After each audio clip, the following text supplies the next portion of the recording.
Ahojte všetci priatelia, ste na kanáli Waylor. Dnes vám ukážem, čo robiť, ak váš mikrofón nefunguje vo Windows 10.11. Najprv kliknite pravým tlačidlom na ikonu zvuku, potom na Otvoriť nastavenia zvuku. Tu vidíme mikrofón. Ako vidíte, práve cez neho hovorím a tento posúvač sa hýbe podľa hlasitosti mojej reči. Tu si môžete vybrať iný mikrofón. Treba sledovať, ktorý mikrofón u vás funguje. Toto neviem, čo je to za mikrofón, ale tento mi funguje, tak ho používam. Ďalej je tu možnosť prístup aplikácií k mikrofónu.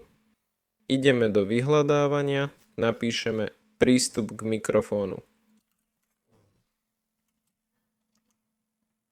Toto je tá vec, tu je. Tu sú všetky aplikácie s prístupom k mikrofónu. Tie aplikácie majú k nemu prístup, ktorý potrebujete. To je prvé. Áno, tu môžete zmeniť tieto nastavenia. Všetko by tu malo byť zapnuté. Potom sa uistite, že v aplikácii, ktorú používate, je zvolený správny mikrofón.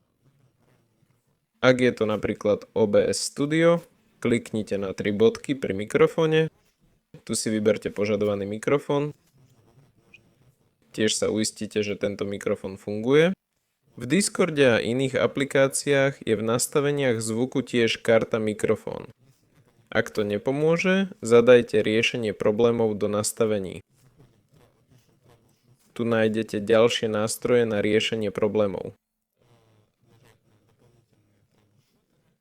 Vyberte zvuk, potom reč a spustite riešenie problémov. Ak ani to nepomôže, skontrolujte, či máte najnovšie ovládače. Poďme na to. Otvoríme tento počítač, klikneme na vlastnosti a potom na správcu zariadení. Tu máme zvukové vstupy a výstupy.